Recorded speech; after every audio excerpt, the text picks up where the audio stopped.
GTA 6, as we know, is 11 weeks away from dropping and the internet has completely lost its mind. And look, I do get it, 12 years of waiting, it does something to people. When Rockstar goes quiet, the community feels the silence. And what they've come up with over the last few years ranges from genuinely plausible to absolutely unhinged in the best possible way. So today, we're going over the wildest GTA 6 theories on the internet right now. And I'm going to be honest with you, we're starting relatively tame. And by the time we hit number 1, you're going to genuinely question everything you thought you knew about this game. Some of these come from Reddit detectives who have clearly spent more time analysing 2-minute trailers than most people spend on their actual jobs. Some come from leakers with actual track records, and some, well honestly, God bless them, come from people who have just fully committed to something and the community just ran with it. And if you're new here, by the way, we make weekly GTA 6 videos covering everything you need to know before November 19th, so subscribe if you want to keep up with us, because we're genuinely trying to hit 10,000 subscribers by the end of the year, and we're getting there. Now let's get into it, starting relatively tame. Number 10, the Nightclub Mission theory. This one actually starts with a Reddit post and some genuinely impressive detective work. Redditor Aidan Dawson posted a detailed breakdown of the GTA 6 subreddit, piecing together what they call the Nightclub Mission theory. The basis is, in trailer 2, there are 2 separate scenes that look completely unconnected at first glance. Jason and Lucia are seen on a yacht together in the evening, but later in the same trailer, the pair are seen outside the 919 nightclub in Vice City at night, wearing what appears to be the exact same outfit. The theory is that these aren't 2 different scenes from 2 different points in the story, they're the same night. The yacht scene and the nightclub scene are part of one continuous mission sequence. You pull up to the yacht, you do what you need to do, you get off, and you end up outside the 919 club. Same clothes, same timeline, different locations. Now on its own, that sounds, pretty simple. But what Aidan Dawson then did was cross-reference the lighting in both scenes to positions of the background NPCs, the specific clothing details on both Jason and Lucia across both shots to make the case. And if they're right, it tells us something specific about how GTA 6 structures its mission. Longer, more cinematic sequences that move through multiple locations in one continuous thread, rather than isolated mission checkpoints. It could be nothing, it could be, exactly right, it could be a starting point. Number 9, the evolving map, Liberty City and Los Santos added post-launch. This one starts with something real and then it kinda just goes wild. Reliable industry insider Tom Henderson, he established like a kind of track record on GTA 6 information, correctly predicting multiple details before official confirmation. Reported that GTA 6 would feature a map that changes and evolves over time, but it's not just seasonal weather changes or minor updates, it's actually structural evolution of the word itself. The community took that and they ran with it, they sprinted with it into conspiracy territory. The theory, which has been discussed in GTA 6 subreddits and Grand Theft Auto 5 subreddit,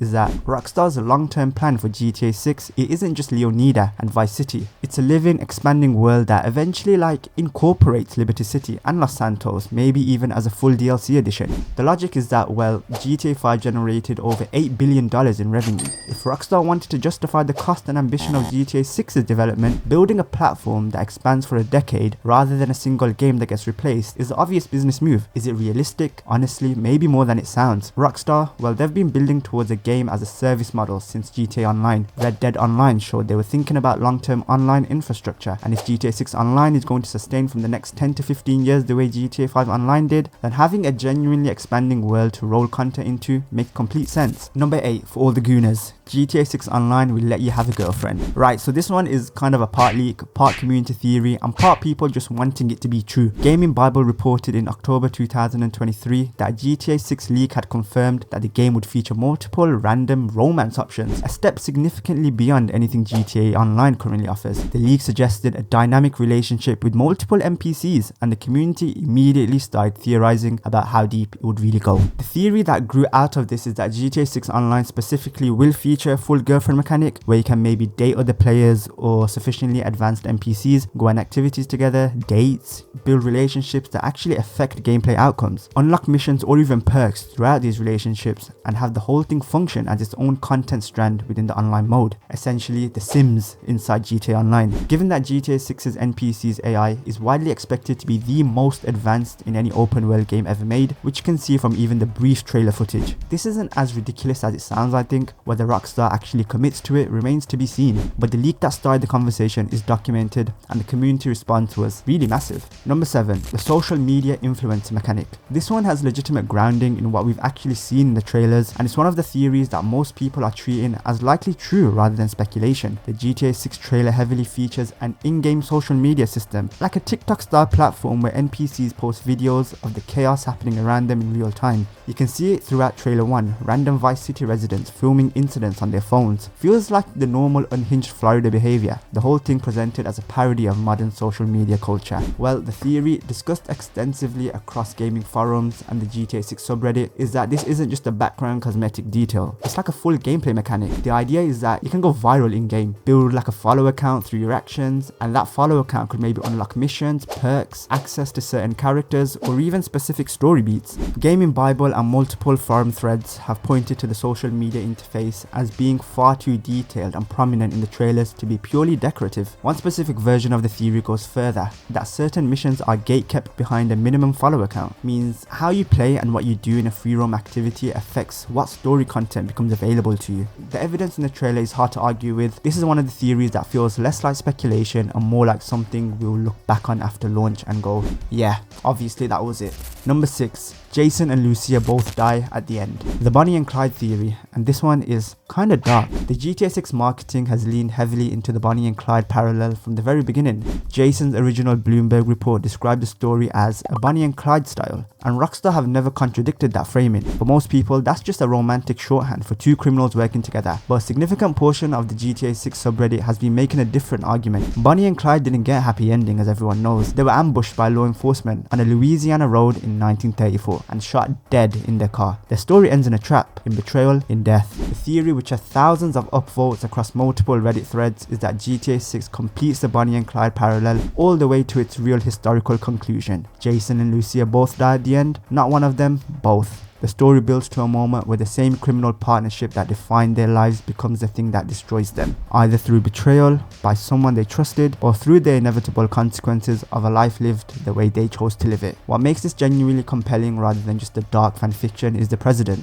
GTA 4 had two endings, both involving someone close to Nico dying. GTA 5 had an ending where Michael could be killed. Rockstar are not afraid of tragic conclusions, and if they're serious about making GTA 6 the most emotionally ambitious game in the series, which everyone suggests they are, following the Bonnie and Clyde parallel to its actual end would be one of the most devastating and memorable endings in gaming history. Number 5. Lucia is Claude or Catalina's daughter. Now we're getting into territory that Rockstar would never officially confirm, but the theory has been circulating on forums for long enough and with enough internal logic that it deserves to be on this list. Claude is, as we know, the silent protagonist of GTA 3, and Catalina is his girlfriend who betrays him at the start of the game, shoots him and leaves him for dead. They are arguably the most iconic couple in GTA history, and their relationship is the engine that drives the entire GTA 3 story. Catalina later appears in GTA San Andreas set years earlier, where she briefly dates CJ before leaving him for Claude. The theory floating across GTA forums is that Lucia is their daughter. The timing works though. GTA 3 set in 2001, GTA 6 is set in a modern day equivalent of 2025, making it plausible for a child of Claude and Catalina to be in their mid-20s. The Latina heritage fits. Catalina is canonically Latina in San Andreas, and the criminal lineage angles a daughter who grew up in the world her parents created and ended up inside the system because of it. It's exactly the kind of layered backstory Rockstar would build without ever stating it explicitly. Rockstar officially separated the 3D universe and the HD universe, which most people used to dismiss this theory entirely. But Rockstar also loves Easter eggs and hidden connections. They don't have to confirm it for it to be intentional, and if Lucia's last name Caminos means anything, roads or paths in Spanish, the thematic links to Claude's own nameless silent journey through Liberty City is the kind of detail Rockstar writers would absolutely put in there.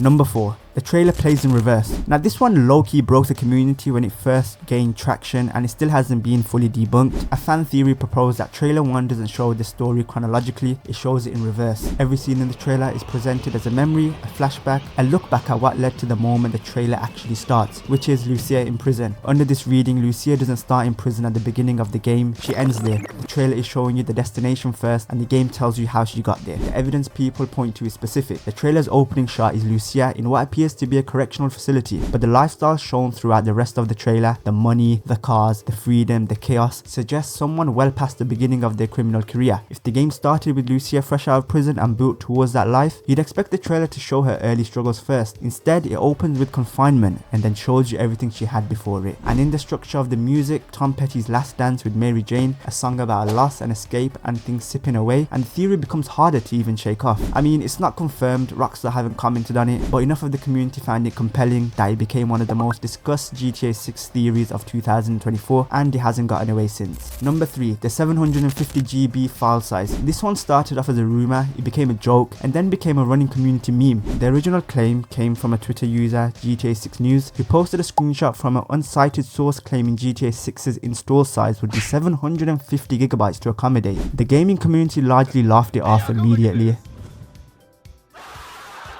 Reddit user Denzo95 posted a detailed breakdown of GTA 6 in October 2023, estimating the real size at closer to 200 GB, based on the leaked developer build sitting at approximately 80 GB in pre-alpha, noting that dev builds often only have specific features active and will be significantly smaller than the final product. Then in December 2025, a Twitter account named Alan posted what they claimed was an Xbox confirmation of GTA 6's file size at 676.7 GB. The community immediately identified it as a 6-7 joke. A running GTA community meme where the number 6-7 gets inserted into GTA 6 related content as a gag. As of June 2026, Screen Rant reported that fan estimates are currently sitting between 140 GB and 250 GB at the realistic range. Rockstar hasn't officially confirmed the file size. The actual answer is coming very soon, I think, but the 750 GB meme has taken on a life completely independent of whether it's true, which it is kind of impressive on its own. Number 2, Jason is an undercover cop.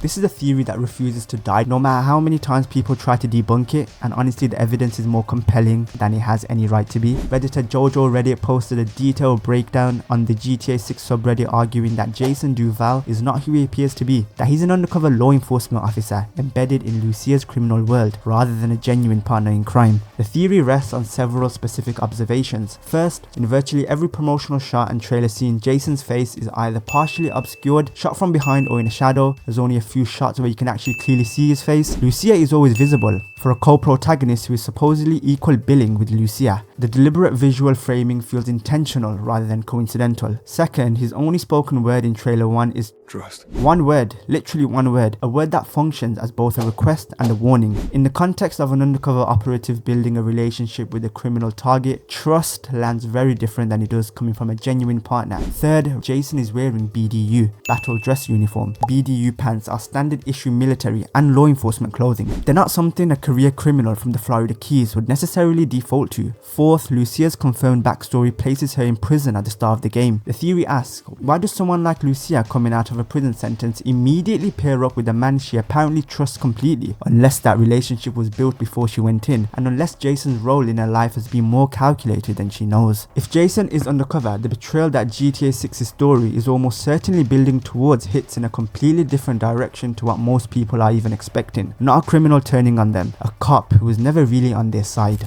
Number 1, the Disney World Easter egg and the frozen heads. We saved the best for last, and by best I mean the most unhinged, to be honest. Most Florida, most perfect GTA thing on the entire list. The theory, which has been discussed across multiple GTA forums and even Reddit threads, is built on two things. The first is that GTA 6 will include a full-scale Florida theme park equivalent to like a Disney World style location, complete with rides, costumes, mascots, themed zones, and the kind of surreal sanitized corporate madness that Rockstar has been satirizing for 30 years. Given that Disney World is one of Florida's most defining cultural landmarks and GTA 6 is explicitly set in a Florida analog, not including some versions of it would actually be the stranger creative choice. The second part is where it gets properly wild. The real urban legend, which has cultivated in American culture for decades, is that Walt Disney's body was cryogenically frozen and is stored somewhere beneath Disneyland, was Disney World, after his death in 1966. This is factually not even true. Walt Disney was cremated, but the legend has never gone away, which is exactly the kind of material Rockstar's writing team feeds on. The theory is that GTA 6's version of the theme parks will have hidden Easter eggs accessible only after a specific sequence of actions, possibly involving a shovel, possibly involving a particular location under the park where you find a frozen head, a clear reference to the Walt Disney legend buried under a fictional theme park in a game set in a fictional Florida. The kind of detail that takes 6 months to discover after launch and then breaks gaming Twitter for a week when someone finally finds it. Rockstar have hidden bodies, conspiracy theories and supernatural Easter eggs in every GTA game they've ever made, so the idea that they'd put a frozen Walt Disney reference under a theme park in GTA 6 is exactly the kind of thing they would do,